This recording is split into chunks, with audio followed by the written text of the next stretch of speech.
Hello everyone, welcome to our channel concept से clear. तो हमारी जैसे कि कॉम्पिटिटिव लेवल सीरीज़ चल रही थी और इसमें हमने कुछ मैथ्स से रिलेटेड प्रॉब्लम्स और मैथ्स से रिलेटेड चैप्टर्स और शॉर्ट ट्रिक्स सीखी थी।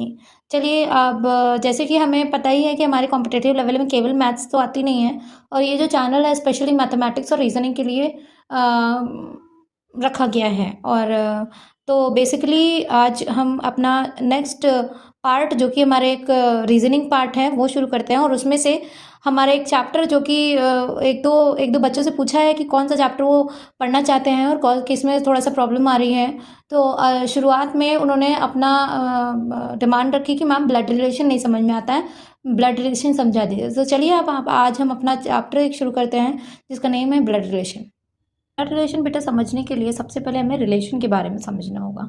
ठीक है, ब्लड रिलेशन मतलब ही हमारे घर में मम्मी पापा चाचू चाची और उनके बेटे मीन्स नेफ्यू नीस और भी लोग ग्रैंडफादर ग्रैंडमदर ये सब लोग रहते हैं। और ठीक है, तो उनसे क्या रिलेशन है होता है जस्ट सेकंड्स में आपको बताना होगा कि क्वेश्चन में अगर आपको एक दूसरे से लिंक कराया गया है किसी पार्ट को तो आपका मीन्स क्या रिलेशन आएगा फर्स्ट पर्सन और सेकंड पर्सन के बीच में। ठीक है, और चलिए उसमें देख लेते हैं। उसमें कुछ मैन होंगे, कुछ वुमेन होंगे, कुछ मैरिड कपल्स होंगे, कुछ सिबलिंग्स होंगे। ठीक है, अब सबसे पहले हमारे क्वेश्चंस में अगर मैन की बात की जाती है, मेल पर्सन की बात की जाती है तो हमें प्लस साइन से शो करना होता है। और कभी भी अगर आपके क्वेश्चन में फीमेल या जा रहा है या वुमेन जा रहा है, चाहे वो हमारी आंट मदर ग्रैंड मदर, ठीक है, चाहे कोई भी हो, तो उनके लिए आप माइनस साइन से शो करेंगे। ठीक है, अब अगर मैरिड कपल्स हैं, डजेंट मैटर कि आपके वो मैरिड कपल्स में कौन अंकल आंट आ जाते हैं कि मदर फादर आ जाते हैं। ठीक है, तो उनके लिए आप डबल साइन से इक्वल साइन से शो करेंगे। और सिबलिंग चाहे वो आपके सिस्टर हो चाहे वो आपका ब्रदर हो, तो आपका अगर सिबलिंग है तो आप क्या करेंगे, उसको हम एरो सिंगल लाइन से शो करेंगे। चलिए इसके बिहार पे अगर हमने समझ ही लिया है कि क्या रिलेशन होते हैं, किसे रिप्रेजेंट करते हैं, तो हमारा फर्स्ट क्वेश्चन कहता है if A is the brother of B and B is the sister of C and C is the father of D and how D is related to A. बेटा एक और चीज होती है जो जनरेशन गैप होता है। जनरेशन गैप को हम लोग क्या करते हैं, एक स्लैंटिंग लाइन कह दीजिए या तो जो है वो मीन्स स्टैंडिंग लाइन से भी आप शो कर सकते हैं। मीन्स स्टेप यानी जनरेशन चेंज हो रही है। ठीक है, फर्स्ट स्टेप सेकंड स्टेप इस टाइप से आप शो कर सकते हैं। चलिए देखते हैं, A is the brother of B, brother की बात है तो यानी सिबलिंग में जाएगा, तो ए हमारा बी से सिंगल लाइन से बनेगा। और ए इज द ब्रदर, ब्रदर कौन है, ए है जो कि प्लस साइन में जाएगा। ठीक है, B is the sister of C, sister है और सी है, सी के साथ में सिंगल लाइन में ही जाएगी क्योंकि सिबलिंग है। और बी सिस्टर है क्योंकि वो माइनस साइन में जाएगी। और यहाँ पे C is the father of D. अब यहाँ पे देखिए फादर और फादर तभी होंगे जब नेक्स्ट जनरेशन रहेगी। ठीक है, तो आपको क्या करना है, जनरेशन यानी स्टैंडिंग लाइन से शो करेंगे।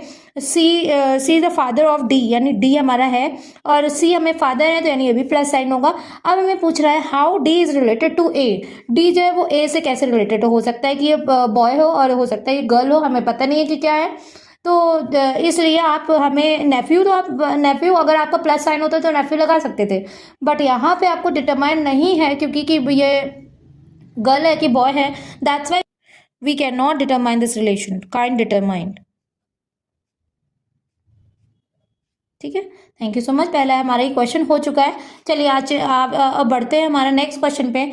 Pointing to a photograph, a boy, Suresh said that he is the only son of the my mother. How is the Suresh related to that boy? Hindi में कि किसी भी एक फोटोग्राफ को relate करते हुए, पॉइंट करते हुए कि सुरेश ने कहा कि he is the son of only son of my mother, मेरे माता के इकलौते बेटे का बेटा है ये। ठीक है, तो हम क्या करेंगे, यहाँ पे एक फोटोग्राफ बना देंगे, इसको पॉइंट किया है सुरेश ने। ठीक है, तो सुरेश से अभी फिलहाल तो कोई वो नहीं आ रहा है, लिंक हमें नहीं पता चल रहा है, लेकिन हाँ ये जो कंडीशन कही गई है वो देखते हैं। He is the son of only son of my mother, mother देख लेते हैं, मदर का ओनली सन मीन्स सन या प्लस साइन ही रख लो, SON ही सन लिख देते हैं। He is the son of only son of my mother का इकलौता बेटा और उसका बेटा ये है। ठीक है, तो यानी ये आपका आ गया प्लस साइन, ठीक है, हमें नहीं पता क्या है। तो how is Suresh to that boy, कह रहा है कि he the son of the only son of my mother किसकी है, मदर सुरेश, क्योंकि वो सुरेश खुद ही एक प्लस साइन है, ठीक है। और उन्होंने क्वेश्चन में बोलते हैं इकलौता बेटा होना चाहिए, यानी खुद ही एक सुरेश है ये, ठीक है। इकलौता बेटा अगर ना, एक ओनली सन अगर ना बोलता तो यहाँ कंडीशन चेंज हो जाती। तो दैट्स वाई यहाँ पे आप सुरेश खुद की बात कर रहा है, सुरेश का बेटा, यानी किसके क्या रिलेशन है इसके बीच में, फादर का रिलेशन है, ठीक है। तो सुरेश उस बच्चे का क्या हुआ, how is Suresh related to that boy, Suresh the father of that boy, ठीक है। चलिए हम एक और क्वेश्चन की बात करते हैं जो कि थोड़ा सा कॉम्प्लिकेटेड आता है, और इस टाइप के क्वेश्चन और पिछले वाले जो 2 क्वेश्चन हमने बताए हैं वो भी मैंने प्रीवियस ईयर पेपर से ही लिए हैं। उसी टाइप के क्वेश्चंस की प्रिपरेशन करते रहेगा बेटा। If A plus B means A is the brother of B, चलिए क्लू लिख लेते हैं। प्लस का मतलब है ब्रदर, ए और बी में प्लस का मतलब है ए ब्रदर है बी का, यानी ठीक है, सिंगल लाइन से दिखा दे रहा है, ए और बी के बीच में सिंगल लाइन और ये प्लस साइन है क्योंकि ये ब्रदर है। और ऐसे ही ए माइनस बी, माइनस का मतलब है ए सिस्टर है बी की, ठीक है, A the sister of B. And A cross B का मतलब है A the father of B, A father है बी का, ठीक है, इस तरह से दिखाएंगे। अब which of the following means that the C is the son of M. अब यहाँ पे एम, सी और एम की तो ऊपर बात ही नहीं की गई है। अब हमें, क्योंकि देखिए बेटा इसमें होता क्या है, आपको मेनली अल्फ़ाबेट नहीं देखने होते हैं, आपको ये देखना होता है बीच में कौन सा साइन आ रहा है, यानी प्लस साइन है तो यानी कोई भी अल्फ़ाबेट हो उसको आपको ब्रदर और ब्रदर के रिलेशन से ही जोड़ना है। माइनस साइन आ रहा है तो आपको सिस्टर के रिलेशन से ही जोड़ना है, और क्रॉस साइन आ रहा है तो आपको उसको फादर के रिलेशन से ही जोड़ना है। चलिए आप चेक करते हैं कौन सा ऐसा रिलेशन है जिसमें सी और एम के बीच में फादर और सन का रिलेशन आ रहा है। चलिए 4 पार्ट है तो 4 हम वो बना देते हैं, लाइन बना देते हैं, जिससे कि हम लोग चेकआउट करते हैं। ऐसे क्वेश्चन में हमें सबसे पहले ऑप्शन से खेलना होता है, ठीक है। एम माइनस एन यानी M is a sister of N, ठीक है। एन क्रॉस सी, क्रॉस का मतलब क्या, क्रॉस का मतलब क्या था, जनरेशन चेंज, यानी सी, ठीक है। और ये है क्या, एन फादर है, ठीक है। और सी एफ प्लस साइन के साथ में, सी एफ यानी ये क्या, सी और एफ के बीच, सी और एम के बीच में C is the son of M. Son तो नहीं आ रहा है बेटा, क्यों, क्योंकि सन तब आता जब वो एन और सी के बीच में सन का रिलेशन कह सकते हैं, ठीक है। एन है हमारा फादर है सी का, तो ये ऑप्शन रॉन्ग हो गया। नेक्स्ट में आप देखेंगे एफ माइनस सी, तो एफ हमारा क्या हो गया, F is sister of C, ठीक है। और C plus N, C plus N का मतलब है हमारा सी जो है वो एन का, सी एन का ब्रदर है। और एन एम में क्या रिलेशन आ रहे हैं, फादर वाला ही रिलेशन आ रहा है। तो ये हमारे क्वेश्चन में सी और एम के बीच में आना चाहिए ना, तो ये तो नहीं हो सकता, ठीक है, ये भी ऑप्शन रॉन्ग। तो एन एम, एन और एम, एन सिस्टर है, ब्रदर है किसका, एम का, ठीक है।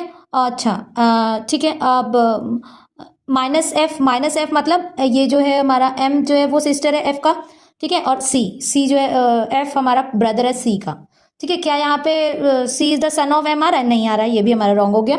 अब लास्ट हमारा केस बनता है एम क्रॉस एन मतलब एम क्रॉस एम एन का, ठीक है।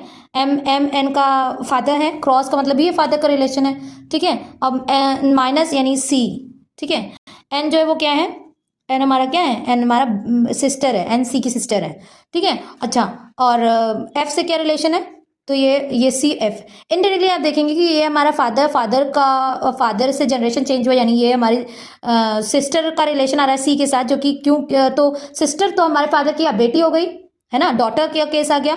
और डॉटर, अब सी और एफ में आप देखेंगे तो सी और एफ में रिलेशन आ रहा है, C is the brother of F, तो मीन्स ये मेल है, ठीक है, मेल है। और ये मीन्स जो भी तो इन दोनों में क्या रिलेशन था, ब्रदर सिस्टर का रिलेशन था। तो जनरेशन जब चेंज हुआ तो फर्स्ट जनरेशन में तीनों ही एक दूसरे से ब्रदर सिस्टर के रिलेशन में है, तो एम क्या हुआ, तीनों का फादर हुआ, ठीक है।